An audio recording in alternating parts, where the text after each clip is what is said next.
August 1945 brought victory to the Allies and the end of World War II.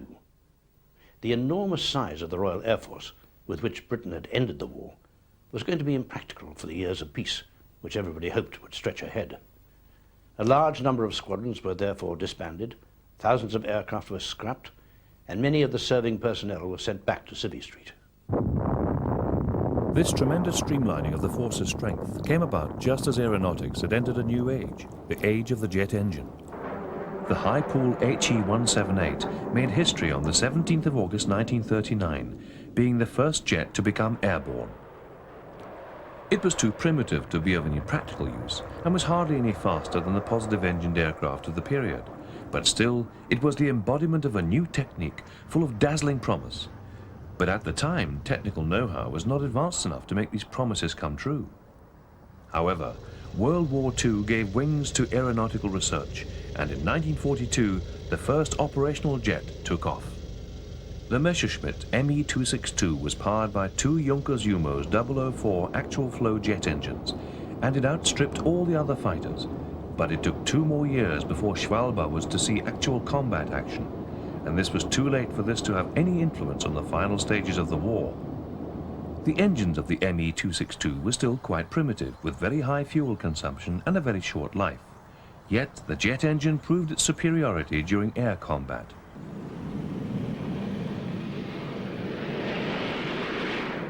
In Great Britain, research on the jet engine had begun at around the same time, although the first British jet flew as early as 1941.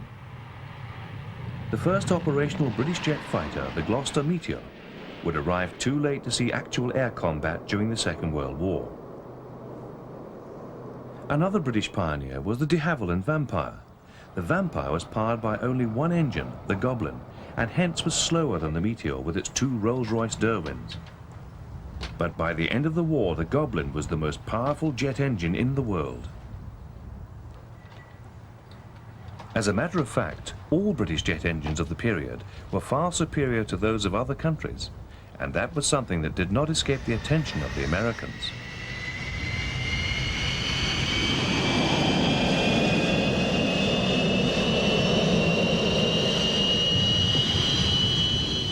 The first American jet, the Bell XB-59 Aerocomet, made its first flight powered by General Electric built engines of British design.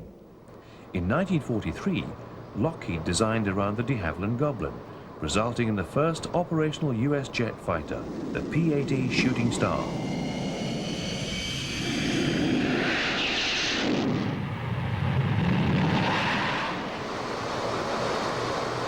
When the Allied armies marched into Germany at the end of World War II, they came across a treasure trove of documents and test reports on Nazi fighter designs. It was found that German aerodynamic know-how in particular was very well developed. For instance, the swept wing, which was a second step in direction of higher speeds after the jet engine, had already been incorporated into operational designs. One of the most striking examples of German aerodynamics was the Messerschmitt Me-163. By combining a tailless glider design with a Walter R-11 rocket engine, this small, extremely fast fighter was born. The Comet was built for the same kind of mission that would lead to the genesis of the Hunter. In the shortest time, this aircraft had to take off, climb to altitude, and shoot down the passing enemy bombers. To fulfill this mission, the Comet carried only a few minutes of fuel, obliging it to return to its base as a glider. One could hardly call the Comet a success. With its highly dangerous landing characteristics alone, the Me-163 was just too fast. The pilots did not have enough time to get a good shot at the slow-flying bombers, and the Comet literally overshot its targets. However, a very successful swept-wing fighter was to see the light of day in 1947. North America designed a jet with a wing sweep of 35 degrees, and for the first time after Germany, used an actual flow engine. This type of engine allowed a more streamlined design of the surrounding airframe, the first time the flying tail was used, making the aircraft more maneuverable. The final result was a fighter that made the others look ridiculous, the F-86 Sabre. In February 1948, The British Ministry of Supply published a specification for a fighter interceptor for the Royal Air Force. This aircraft was to be the answer to the new threat of Russian long-range bombers, but also indirectly to the superiority of the American Sabre. The British aircraft industry had grown into a vast enterprise, second only to that of the United States. Politically, Britain still had worldwide responsibilities. She was among the most important members of the United Nations, and as an unquestioned acknowledgement of a vital role during the Second World War, she was given a seat on the Security Council. So it's not surprising that for a decade or more after 1945, a good deal of the drive of British wartime military production was to continue. And military aviation was a central feature of this defence effort during those years. Most of the aircraft being produced during the early post-war years were still powered by wartime piston engines, such as the Lancaster and the Spitfire, or their derivatives, including bombers such as the Avro Lincoln and fighters like the Hawker Tempest. The only important exceptions were two new fighters, the Gloucester Meteor and the de Havilland Vampire. Both of these aircraft were basically straight-wing designs dating from the early 1940s, but fitted with jet engines instead of propellers. Both types represented a crucial step forward for the service, but neither of them had engines powerful enough nor a structural design advanced enough to take the Royal Air Force into the next era of aviation, the era of supersonic flight.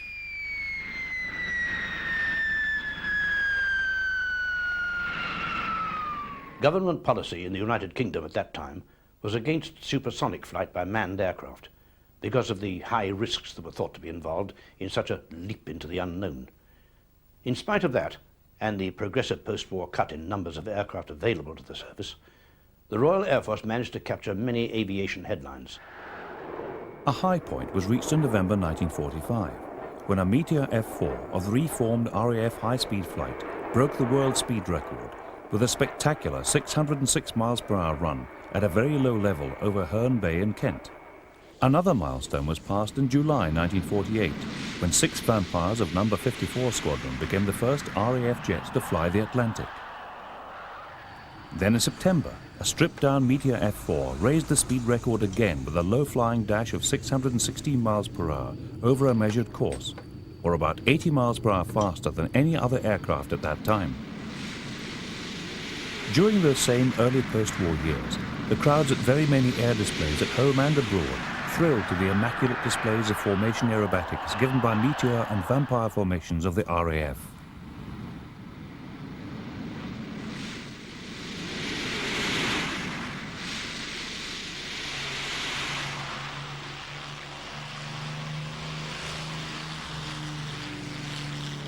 As for bombers, the sturdy wartime Lancaster was being gradually replaced by the Avro Lincoln, a very similar aircraft and one that became the mainstay of RAF Bomber Command for several years.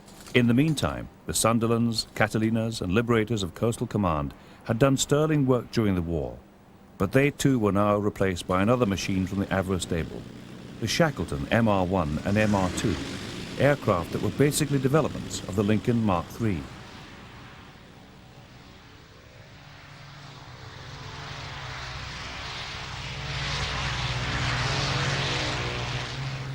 Between 1951 and 1954, 59 of those early Shackletons joined RAF Coastal Command, and 31 of the Mark III version followed at the end of the decade.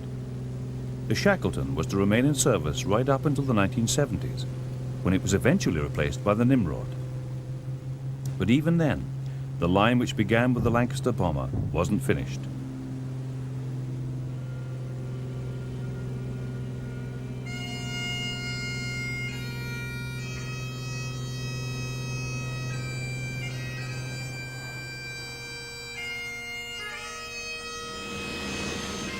Twelve Shackletons were converted to the airborne early warning role by being fitted with air defense radar scanners and formed No. 8 Squadron in 1972. These antiquated but still useful machines then remained in the front line until replaced by the E-3A Sentry at the end of 1990. When the crowd of excited onlookers who gathered at Woodford on a dull, cold morning on the 9th of March 1949 to see J.H. Jimmy Orrell, Avro's chief test pilot, fly the prototype Avro Shackleton for the first time, they could have no idea that this type of aircraft would still be in frontline service with the Royal Air Force more than 40 years later.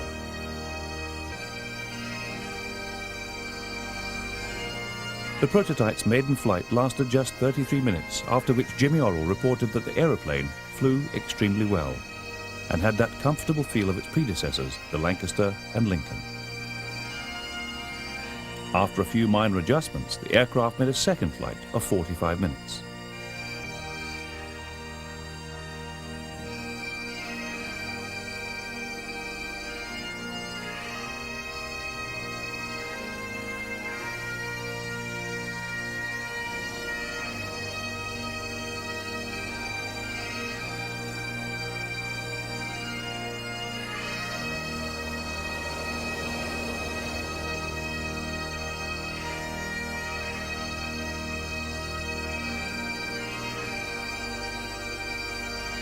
In total, 3 prototypes were ordered: VW-126, VW-131 and VW-135.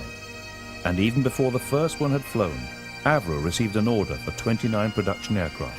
With a little prompting from its designer, Roy Chadwick, the aircraft was given the name Shackleton, after the great British explorer Sir Ernest Shackleton.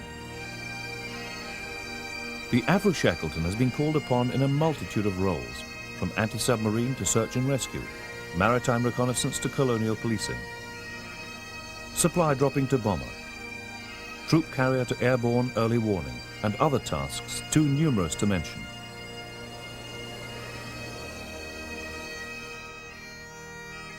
All of these roles have been completed to the very highest standards by a fine aeroplane and the professionalism of its crews.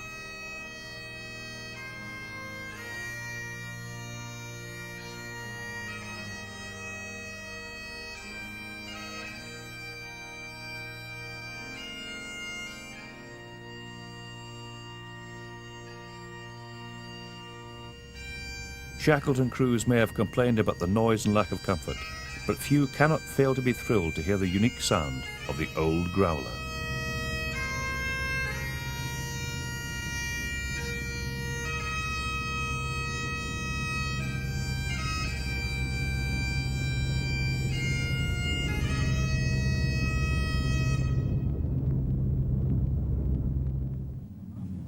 The biggest challenge was landing the beast.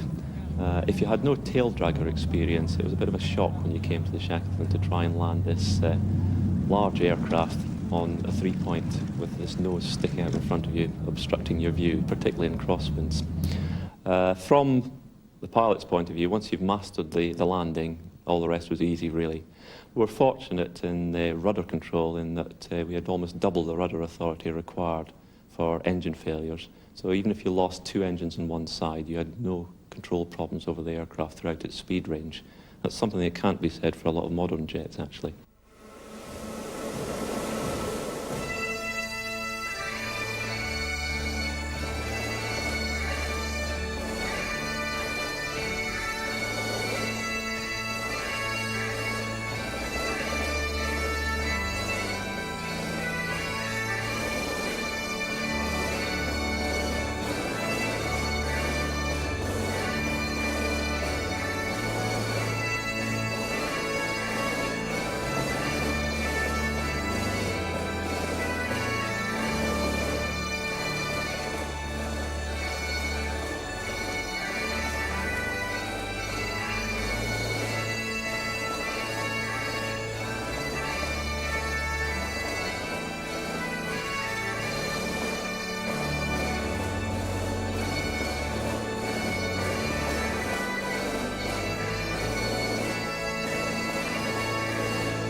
A lot of guys have spent a lot of time in the Shackleton, many fond memories of flying the old aircraft.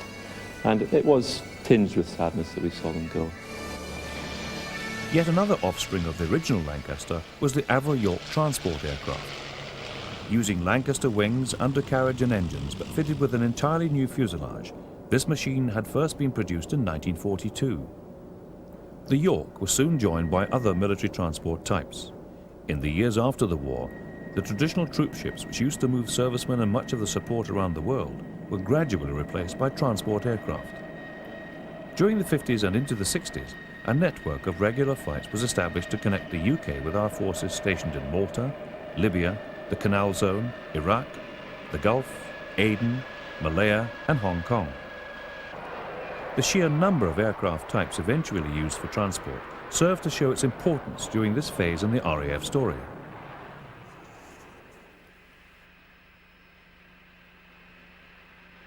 Between the late 1940s and right up to the present time, a succession of transport types such as the Hastings, the Valletta, Comet, Argosy, Beverly, Britannia, VT-10, Hercules and TriStar have all played their part, not only in the routine business of maintaining the lines of communication, but also in a series of emergency operations.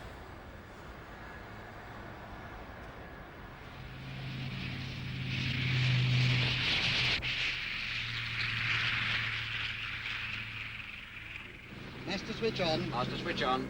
White light on. Red on. Green on.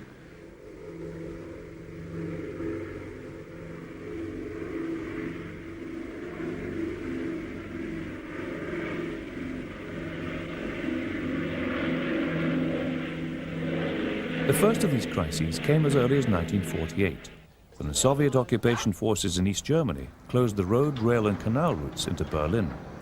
The Allied reaction was a massive Anglo-American airlift.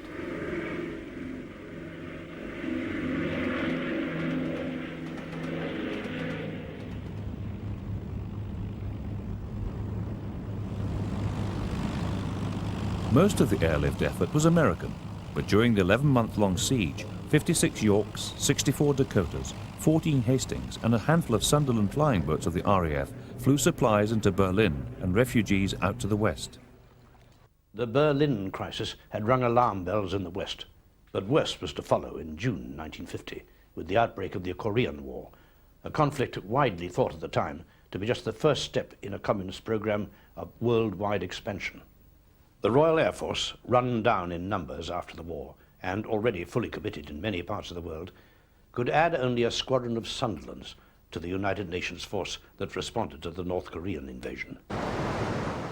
Nevertheless, 50 RAF pilots were sent to serve either with USAF or RAAF combat units in Korea, and they did so with distinction, claiming, among other things, 6 Soviet-built MiG-15 fighters shot down between them.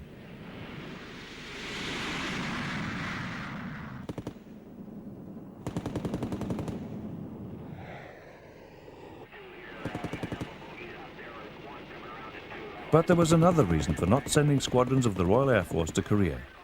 Their Lincolns, Meteors and Vampires were now obsolete, so a massive program of re-equipment was set in train. But until the British aviation industry could catch up, American aircraft would have to fill the gap. As early as March 1950, the first of 88 ex-USAF Boeing B-29 Superfortresses had been transferred to the RAF, where they were known as Washingtons. The Washington was faster than the Lincoln it replaced. It could fly higher. It carried a larger bomb load. And its 5 twin .5 caliber turrets gave it better defensive armament than the Lincoln, which had carried only 3 twin .5 gun positions. To fill the gap in RAF Coastal Command, 52 Lockheed Neptunes were obtained from the United States in January 1952, and to boost the all-important RAF fighter force, the first of 430 North American Sabre day fighters arrived in Britain by the end of the year. The maneuverability of the Sabre, its top speed of 670 miles per hour, its ceiling of 53,000 feet, its radar gun sight, and its armament of 6 0.50 guns made it a very welcome addition to the front line of the Royal Air Force.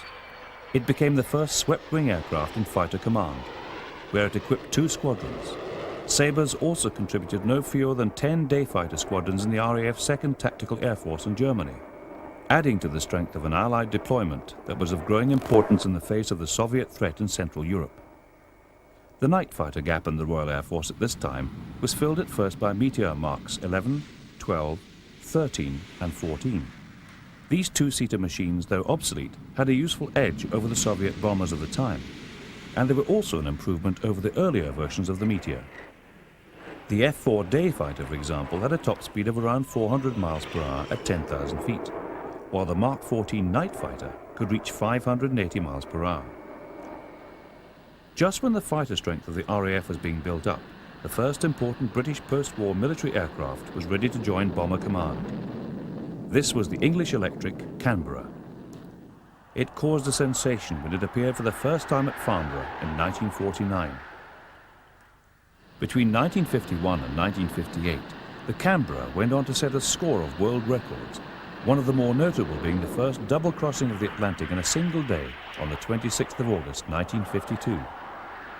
The aircraft had covered 4,144 miles in 10 hours 3 minutes, giving an average speed of 411.99 miles per hour.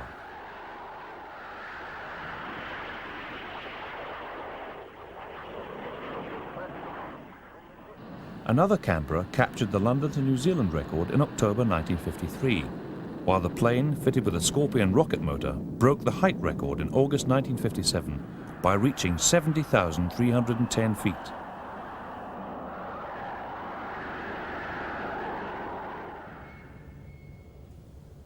While these records were being set, Canberras were joining the front line of the Royal Air Force.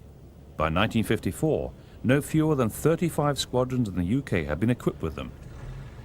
Another 7 were sent eventually to the RAF in Germany, 6 to the Middle East and 2 to the Far East. All told, the Canberra at various times saw service with no fewer than 60 RAF squadrons. Various marks were used as strike, reconnaissance, ground attack and interdiction aircraft. Much later on, others were relegated to target towing duties and to work as early warning targets.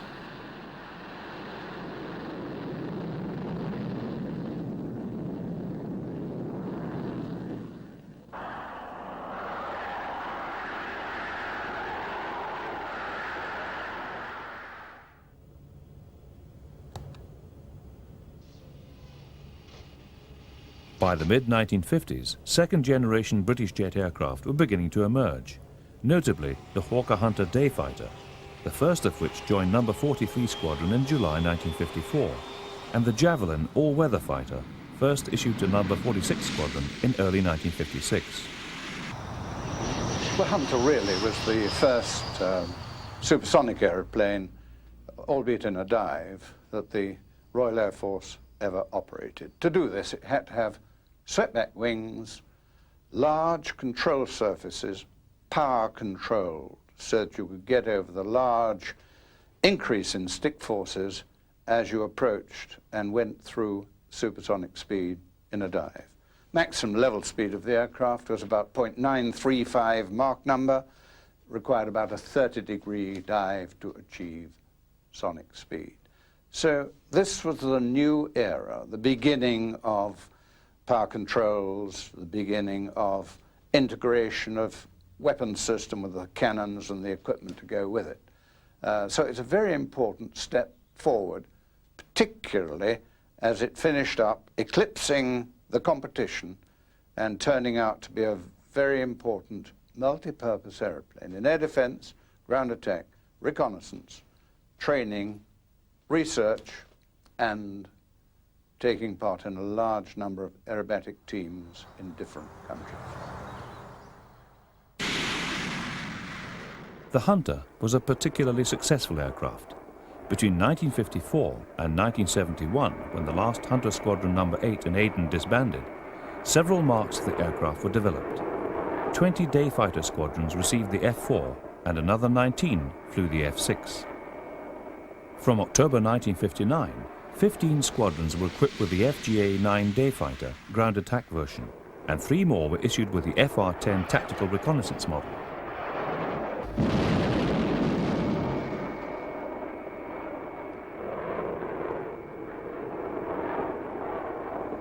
In 1959, we wanted to put the Hunter two-seater on the map as an ideal advanced trainer.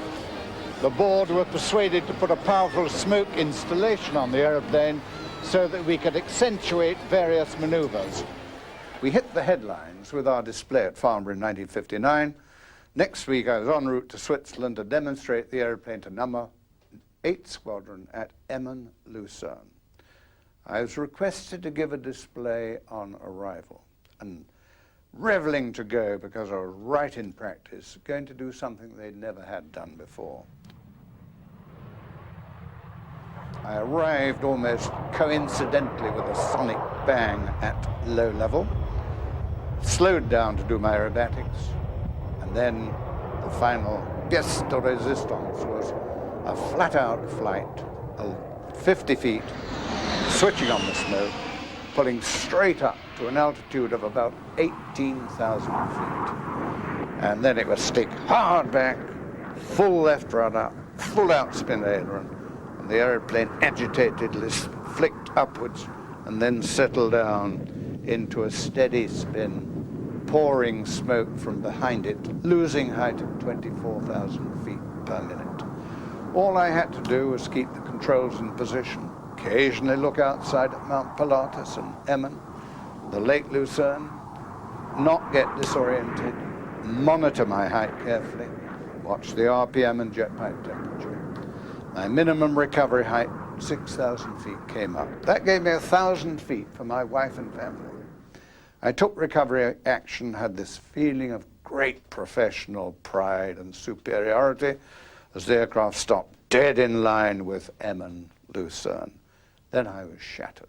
The ground was abnormally close, and I was pointing vertically at it. A tremendous surge of adrenaline went through my system, and a voice appeared to be on the radio saying, "Hawker Alpha, you've really done it this time, but at least let's try and end up professionally. Bang down max lift flap, feed on full power, pull to the edge of the buffet and fly like you've never flown before." The probability is, 1, you pull too hard, you've had it. You don't pull hard enough, you've had it, and you've probably had it anyway. So those thoughts were going through my mind. The situation got less worse, and I realized that I was probably going to make it. This is where the audacity came in.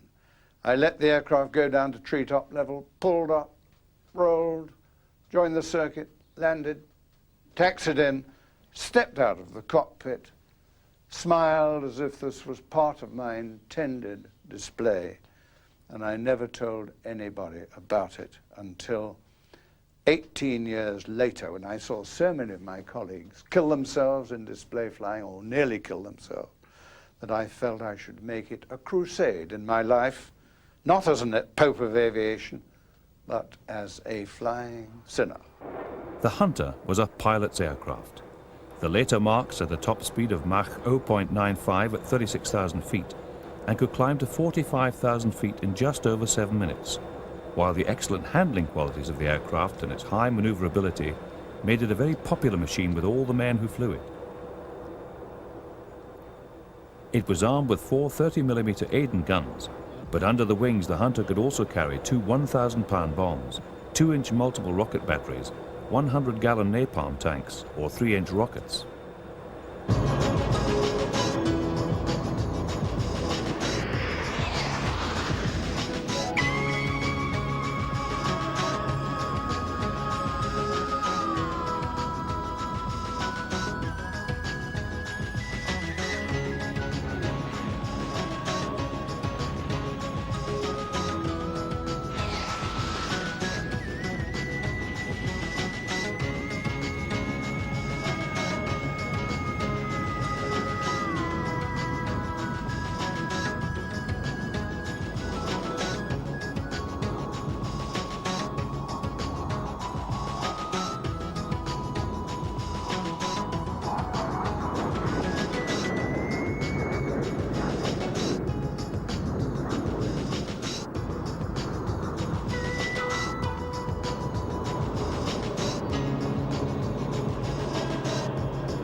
New aircraft and new techniques also meant new training aircraft.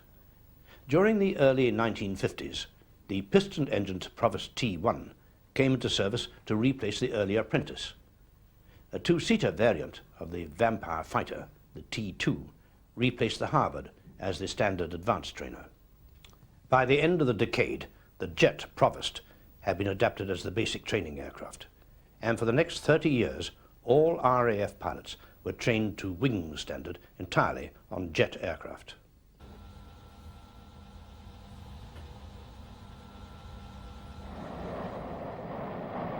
With the arrival of the first V-bombers in 1955, the front line of the RAF underwent a profound change.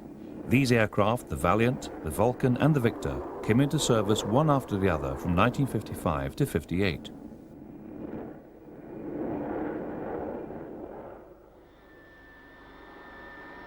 Lift a very heavy load of conventional bombs. In the case of the Victor, for example, there was room for 48 1,000-pound bombs in a huge bomb bay. But the main role of all three V-bomber types was to carry nuclear weapons. None of the bombers were fitted with self-defense weapons. The tactics used were to fly so high and so fast that no enemy defenses could intercept the aircraft. Exactly the same was the thinking behind the outstanding de Havilland Mosquito of World War II fame. But there the similarity ends. The Mosquito had a top speed of 425 miles per hour and a ceiling of about 36,000 feet. Late versions of the Vulcan could operate at Mach 0.98 and had a service ceiling above 60,000 feet. The Vulcan entered service with the RAF in May 1956 with 230 Squadron, and later number 83 Squadron at Waddington. It also went on to equip numbers 27, 44, 50 and 101, and the famous Dam-Busters 617 Squadron. The RAF Vulcan was designated the Vulcan B Mark I. With the advent of the new powerful Olympus 200 engines, which were first flown in Vulcan B-1 at the 1958 Farnborough Air Show, the development of the more advanced Vulcan B-2 was made possible. During the early 1960s, air-to-air refueling, which had been the subject of desultory experiments since before the war, was introduced into the RAF's V-Force, not only to extend their range, but also the pre-positioned in-flight tankers could take the place of costly intermediate landing posts. Throughout the 1970s, detachments of Vulcans were based with the Near East Air Force in Cyprus. Others ventured further afield on major military exercises, such as the USAF's Strategic Bombing and Navigation Competition in Louisiana. Competing against B-52s and F-111s, the Vulcans won 2 out of the 3 possible trophies.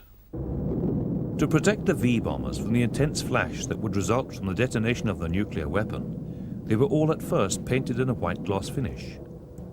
Numerous air displays of the time were enlivened by the sight of these huge, fast, maneuverable and dazzling white machines as they were put through their paces by the Royal Air Force crews.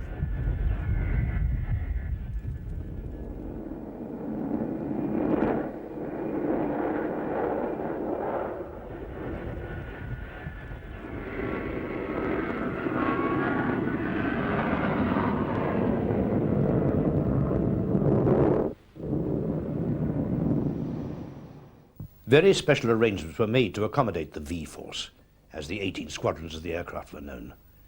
These included new or rebuilt airfields to which the 160 bombers in the force could disperse in groups of 4, ready to take off at very short notice, if they were ever called upon, to attack targets in the Soviet Union. For this, constant exercises were needed to train the air and ground crews to the very high standards required. For more than 3 decades, huge V-bombers carried out regular alert exercises, scrambling within 4 minutes of the order to fly. Reaction times for these bombers had become as short as those for fighters during the Second World War. This preparedness for war was aimed at deterring communist aggression, and though the V-bombers were never to be launched on their strike missions, they were held in the highest state of readiness during the Cuban Missile Crisis of October 1962.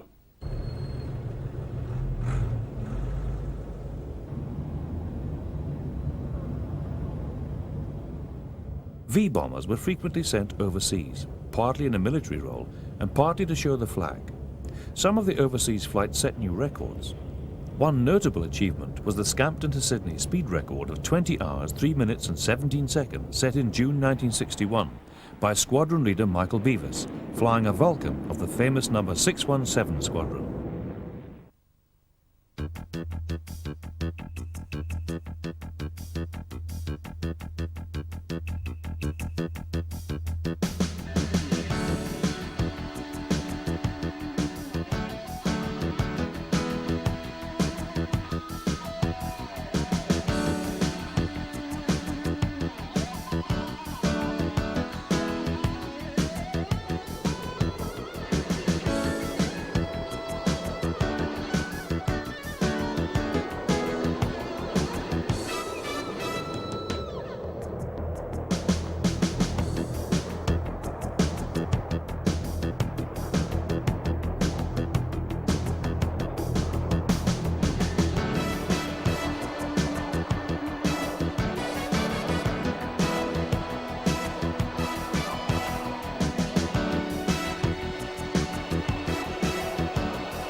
The V bombers and their nuclear weapons were not the only change in air warfare at this time. Some experts believed that tactical nuclear weapons would make any conventional ground attack capability unnecessary. At the same time, surface-to-air guided missiles were coming on stream. They seemed to pose a fatal threat to manned aircraft. Finally, effective surface-to-surface ballistic missiles were emerging, which many people believed made almost all manned aircraft obsolete. Accepting this view somewhat hastily, the British government decided in 1956 to cut the frontline combat strength of the RAF to just the handful of fighters that would be needed to defend the V bombers' airfields. Meanwhile, the aircraft of Bomber Command were supplemented by US-supplied Thor surface-to-surface missiles. This resulted in Fighter Command being reduced from a strength of about 600 aircraft in 35 squadrons in 1956 to only 140 fighters in 11 squadrons by 1962. The Hunters and the Javelins had been replaced in the fighter force by the English Electric Lightning, the first of which had arrived on number 74 Squadron in July 1960. Never before had an RAF aircraft type achieved such a remarkable step forward in performance. With a thrust from each of two engines with reheat reaching 14,430 pounds, the Lightning could clock up Mach 2 in level flight. It was more than twice as fast as the Hunter, which it replaced. It had a ceiling well above 60,000 feet, and the later marks of the Lightning could climb at 50,000 feet per minute. The aircraft had been designed from the start as an integrated weapons system, rather than as a gun platform, as had been the case with all its RAF predecessors. It carried airborne interception radar, and an automatic lock-on system for its two de Havilland Firestreak or Red Top air-to-air missiles. Two 30mm Aden guns were also fitted.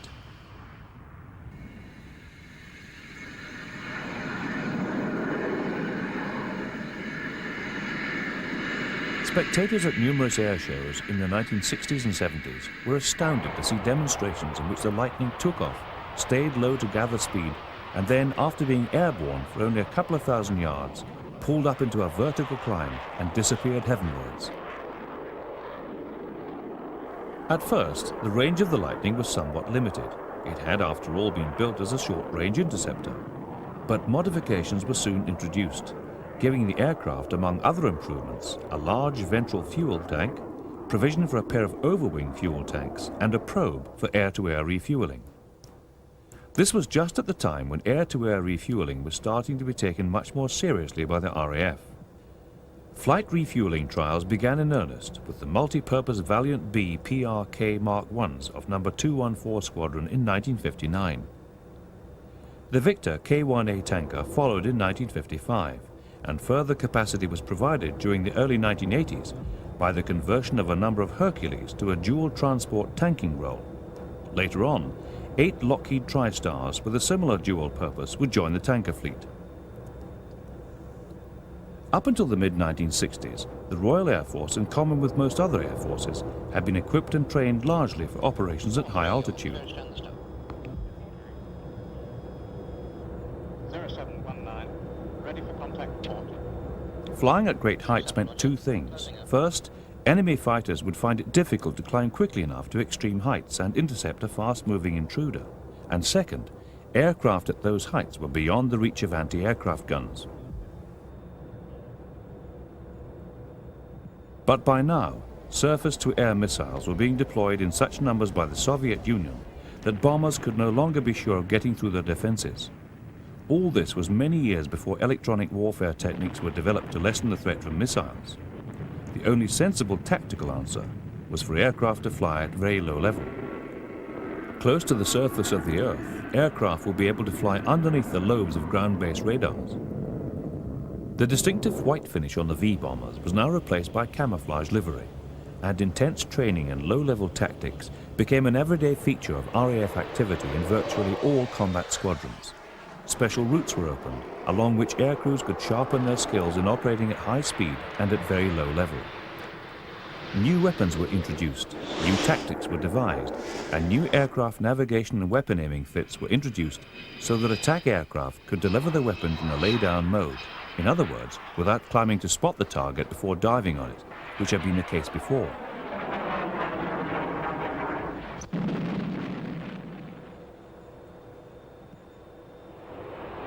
The mid-1960s also brought further extensive changes to the aircraft types in RAF service. In 1965, the incoming Labour government cancelled the intended replacement for the Canberra, the TSR-2. A proposed purchase of US F-111s was also cancelled, as was a planned Anglo-French variable geometry aircraft. Eventually, it was decided instead to bring Hawker Siddeley Buccaneers into RAF service, and over the next few years, 92 of them were to join the front line. Another cancellation, this time of the Hawker P-1154 jump jet in 1965, helped lead the way to acquiring the US McDonnell Phantom for the Royal Air Force. The first British Phantoms, 28 of the Air Defence FG-1 version, had entered service with the Royal Navy, and when the 1154 project was cancelled, it was decided to order another 22 FG-1s, this time for the RAF.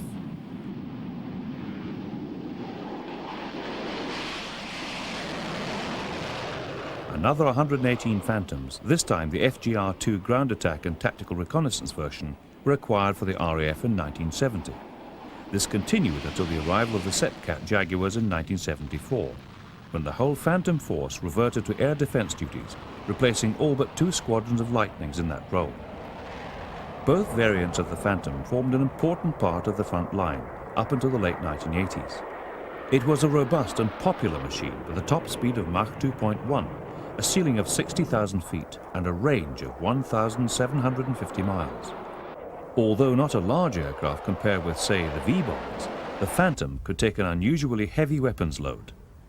The ground attack model carried no fewer than 11 1,000-pound bombs, or 126 SNEB 68mm armor-piercing rockets, as well as its single Vulcan SUU 2320mm cannon. During all these changes in the RAF at home, the service had also been very busy overseas. Several limited but crucial wars were fought. The first two were in the Far East. For a whole year after the Japanese surrender, in what is now Indonesia, the British Army and the Royal Air Force held the ring for the Dutch against local insurgents until forces could be sent out from Holland.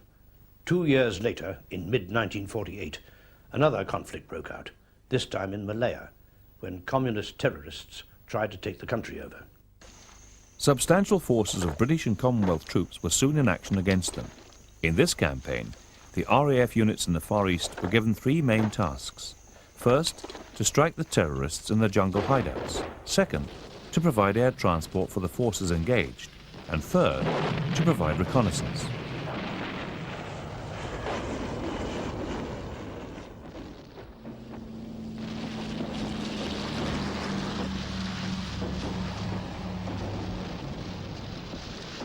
Bombing raids were made by Lincolns, but with only limited success due to the difficulty of spotting the terrorists beneath the dense canopy of vegetation.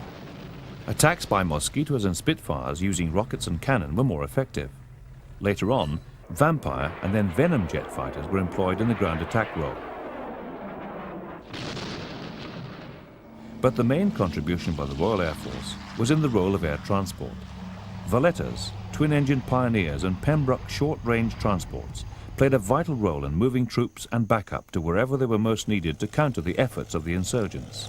The 12-year-long campaign in the jungles of Malaya also saw the first operational use by the RAF of helicopters. From 1950, first the rudimentary Dragonfly helicopter was used for casualty evacuation. Then later on, Sycamores, and eventually the more powerful Whirlwind, arrived to throw their weight into the air effort. During 1956, at the height of the emergency, 25,700 troops were lifted by helicopter, the equivalent of moving every soldier in Malaya at least once in those 12 months. In the Middle East, South Arabia saw a whole series of small wars during the early post-war years, first in the Yemen, then in Trucial Oman, and in Dhofar. Up and down this barren region, numerous small airfields were brought into use by the RAF, but the main base was Cormac Sour in Aden. By 1963, Cormac Sour had become one of the busiest airfields in the world.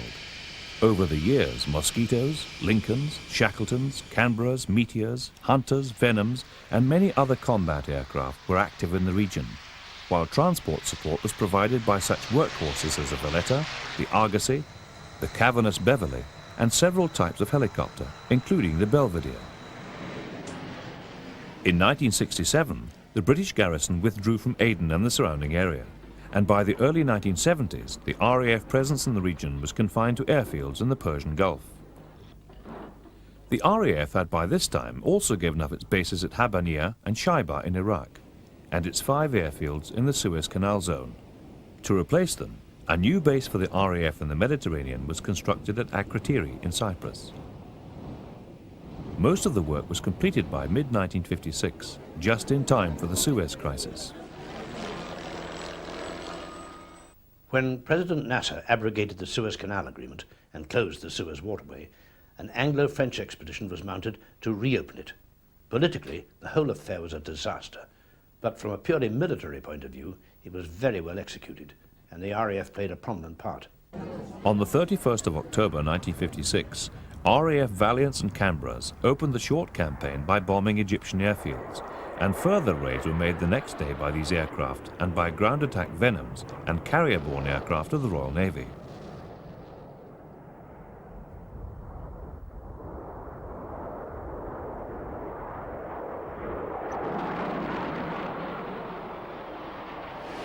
On the 5th of November, an airborne assault was made by 3 Para against Gamil airfield in Egypt. Valettas from 3 RAF squadrons and Hastings from another 3 were deployed to drop 600 men in this operation, followed by reinforcements and supplies. Meanwhile, combat aircraft continued their work of support and attack until, on the 7th of November, the whole operation was halted. In December 1962, there was a new crisis in the Far East. The trouble began with a rebellion in Brunei, then a British protectorate, and Sarawak, at that time a British colony. Some 20 RAF transport aircraft, Beverleys and Hastings, at once began flying in troops from Singapore. Within a fortnight, more than 3,200 men and well over £500,000 of freight had been airlifted. In September 1963, North Borneo was given its independence and became part of Malaysia. This development provoked hostility from Indonesia, leading to what became known as the Confrontation. For the next 3 years, RAF Canberras, Hunters and Javelins carried out a variety of combat missions over Borneo, Singapore and the Straits of Malacca, either in support of the ground forces or to deter Indonesia from escalating the crisis.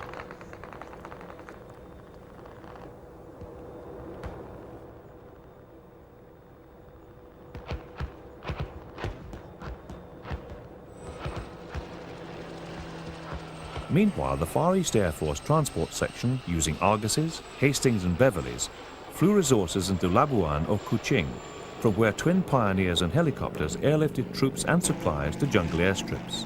The helicopters played a particularly important part in these transport operations. At the peak of RAF activity in Borneo, 4 squadrons were engaged. Throughout the confrontation, the main RAF base was at Labuan, where the airfield was rapidly expanded to take all the varied activity thrust upon it. At any one time, there could be up to 50 aircraft of 9 different types operating from this one base. By early 1966, a powerful Commonwealth defence deployment was in place along the most threatened parts of the jungle frontier between Malaysia and Indonesia. Meanwhile, a great deal of survey work had been carried out by the RAF Canberras, so that the vast country could at last be properly mapped. And logistics support for the 10,000 or more Commonwealth troops and airmen stationed in the difficult terrain had become a well-drilled routine for the squadrons involved. A few months later, the international political pressure and military determination by British-supported Malaysia caused Indonesia to end this low-intensity war, 3 years and 8 months after it had begun. 17 flying squadrons of the RAF had taken part in the campaign. 6 of them were combat units, but the other 10 were operating in the transport or support roles. And it was in these latter activities that the RAF once more made its greatest contribution to the whole operation. It had been a most successful, though low-key campaign, and one that not only led to the defeat of a determined and well-armed enemy, but also to the collapse of a repressive regime. The confrontation in Borneo was followed by a review of British commitments in the Far East as a whole. Accordingly, the first steps were taken towards a complete British withdrawal from the region by 1972. Together with the earlier withdrawals from the Middle East, this meant that, except for small elements in Cyprus, Malta, Hong Kong and Belize, the Royal Air Force of the future was going to be concentrated in Europe and on its commitment to NATO. In Europe, the 1960s and 70s had seen more and more emphasis on operational efficiency in the use of conventional weapons in NATO and on the war-fighting ability of all RAF combat squadrons. This put more pressure on their peacetime activities. So in 1965, the Royal Air Force formed a dedicated aerobatic team, the famous Red Arrows.